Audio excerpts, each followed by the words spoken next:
Assalamualaikum warahmatullahi wabarakatuh. Perkenalkan, nama saya Sevia Prameswari, salah satu tim dosen dari mata kuliah Teori Pasca Struktural. Pada pertemuan minggu ke-7 ini, kita adakan secara daring. Teman-teman bisa mengakses video ini melalui Hebat. Nah, pada materi hari ini, Ibu akan menjelaskan tentang kritik sastra feminisme. Sebelum kita melangkah lebih jauh lagi mengenai kritik sastra feminisme, kita harus bisa mengerti tentang konsep feminisme itu sendiri. Apa sih feminisme itu? Nah, feminisme itu sebagai teori persamaan hak antara laki-laki dan perempuan, memperjuangkan hak-hak serta kepentingan perempuan. Tuntutan yang dimiliki oleh feminisme yakni kesetaraan gender yang mengartikan bahwasannya perempuan juga mempunyai kemampuan untuk berperan dalam semua aspek kehidupan. Sedangkan kritik sastra feminisme adalah salah satu ragam kritik sastra yang mendasarkan pada pemikiran feminisme, yaitu kritik sastra yang menginginkan adanya keadilan dan kesetaraan gender dalam memahami karya sastra maupun penulisnya. Di dalam feminisme ini terdapat dua konsep. Yang pertama adalah seks, yang berarti biologis, fisikal, atau terbari. Perbedaan ciri biologis antara laki-laki dan perempuan.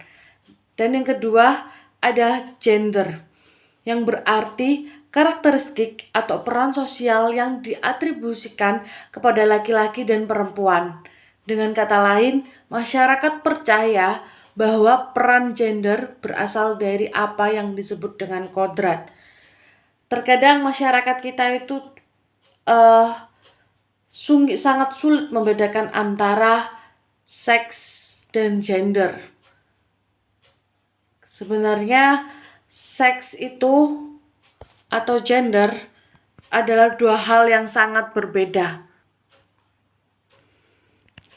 Sangat berbeda sekali. Seks terdapat lima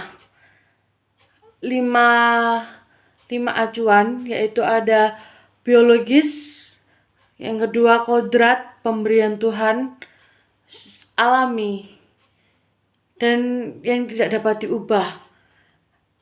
Dan yang terakhir, menstruasi, hamil, melahirkan, menyusui, itu termasuk dalam lingkup seks. Sedangkan gender itu dapat diubah, konstruksi sosial, kultur, atau adat istiadat.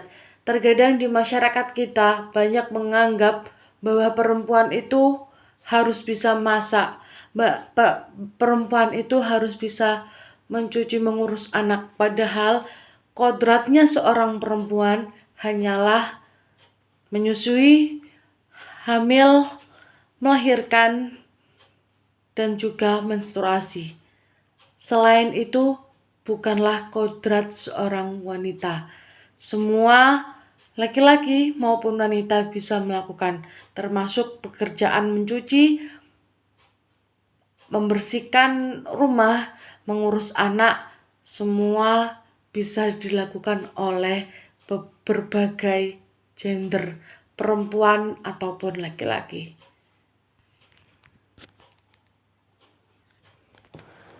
Adapun tokoh dalam feminisme ini, tokoh yang berpengaruh dalam tradisi feminisme khususnya zaman modern adalah Betty Friedan. Asalnya dari Amerika dan lahir pada abad ke-20. Kemudian wafat pada umur 85. Beliau mendirikan organisasi pertama perempuan yang visinya adalah menyadarkan perempuan. Betty Friedan ini adalah jurnalis. Dia banyak menulis majalah-majalah berita tentang keperempuanan. Apa benar sih majalah tentang perempuan itu hanya tentang masak, make up, atau cara membersihkan dapur? Nah, Betty Friedan ini mengulik atau masa iya sih majalah perempuan itu hanya berisi tentang seperti itu. Nah, karya-karya Betty Friedan ini tidak menyerang laki-laki, tetapi justru menyerang perempuan untuk menyadarkan semua kalangan perempuan. Betty Friedan ini membuat perempuan-perempuan ini itu sadar bahwa sebenarnya mereka itu jauh lebih berharga, atau mereka itu bisa melakukan apa yang laki-laki lakukan. Pada dasarnya perempuan ini sudah memiliki kodrat, atau sudah dari zaman terdahulu sudah melekat di dalam diri perempuan. Di sini ada 6 poin tentang perempuan. Yang pertama, perempuan hanya memiliki 1% properti dunia. Ya, semua properti yang ada di seluruh dunia ini, perempuan hanya memiliki 1%. 90%-nya dimiliki oleh laki-laki. Dan yang kedua, 5% yang menjadi kepala negara dan menteri dalam kabinet. Memang banyak menteri-menteri sekarang ada yang perempuan, tetapi dari sekian atau dari seluruh dunia, perempuan hanya memiliki 5% dari 100%. Sisanya 95% yang menjadi kepala negara dan menteri dalam kabinet adalah laki-laki.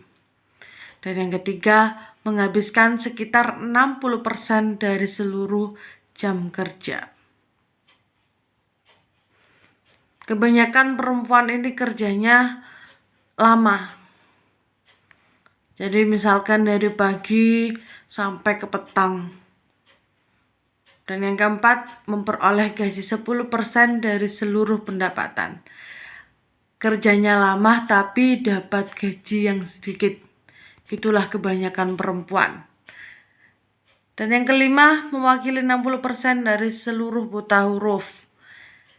Dari seluruh dunia, seluruh buta huruf yang ada di dunia ini, 60% adalah seorang perempuan.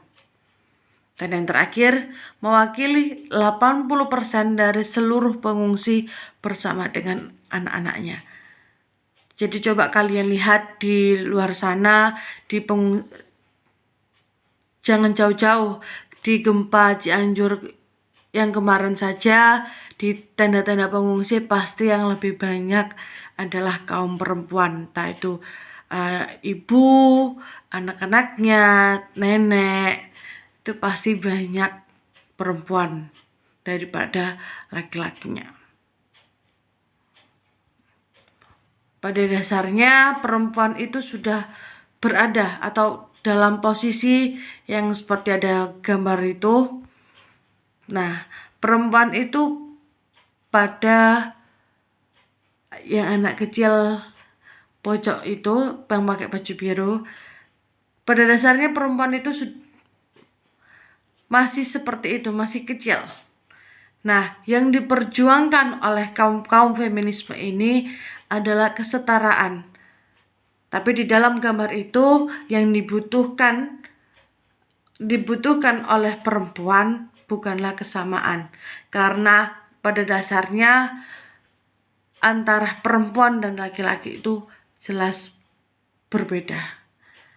Nah, yang diperjuangkan dalam feminisme ini adalah kotak yang kedua ini. Bukan lagi kesetaraan atau kesamaan, melainkan keadilan. Feminisme itu tidak harus setara, harus ada keberpihakan. Itulah nanti perjuangannya kelompok feminisme, harus ada mainstreaming, tidak sekedar disamakan. Iya, semuanya kelompok feminisme ini tidak memperjuangkan tentang sama atau kesetaraannya. Tetapi kaum feminisme ini memperjuangkan tentang keadilannya. Kemudian konsep reading as woman.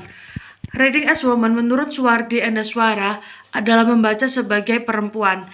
Dalam tulisan menggunakan perspektif reading as woman, penulis atau peneliti membaca sebagai wanita.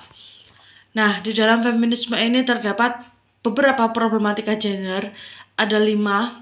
Yang pertama, marginalisasi, yaitu peminggiran dari dunia pendidikan, politik, dan ekonomi. Contoh misalkan di dunia pendidikan, banyak masyarakat yang masih berpikiran jadi perempuan itu kalau sekolah itu jangan tinggi-tinggi. Nanti kalau ada laki-laki atau cowok yang mau deketin itu susah atau minder karena perempuannya terlalu tinggi pendidikannya. Politik, banyak masyarakat yang beranggapan bahwa perempuan itu hanya bisa mengandalkan perasaannya saja atau emosionalnya saja ketimbang menggunakan logika. Banyak sekali yang masyarakat yang berpikir seperti itu. Yang kedua, ada burden, pemberian beban kerja lebih panjang dan lebih berat. Kebanyakan pekerjaan yang bebannya lebih berat dan waktunya juga lebih panjang dialami oleh wanita. Misalkan, coba dilihat tukang sapu yang ada di pinggir jalan, atau cleaning service, atau guru honorer. Banyak sekali perempuan-perempuan yang beban kerjanya lebih panjang dan lebih berat, tapi gajinya sangat kecil. Dan yang ketiga ada subordinasi, perempuan dianggap tidak penting, sekadar pelengkap kepentingan laki-laki.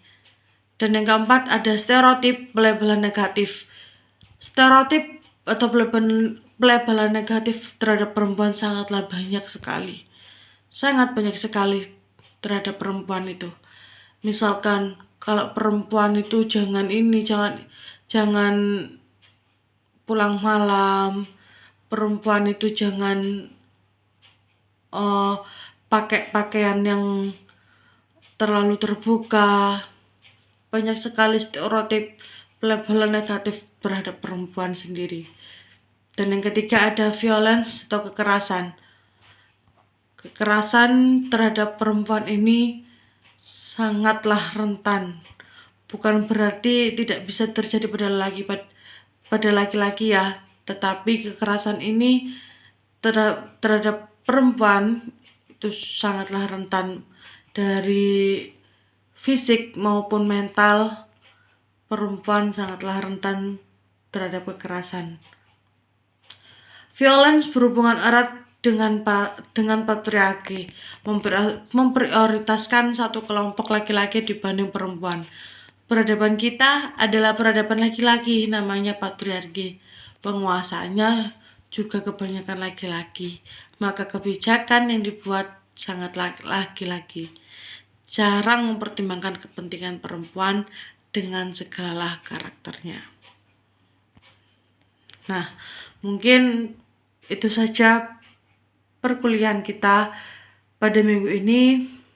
Semoga bermanfaat bagi kalian semua. Terima kasih. Sekian. Wassalamualaikum warahmatullahi wabarakatuh.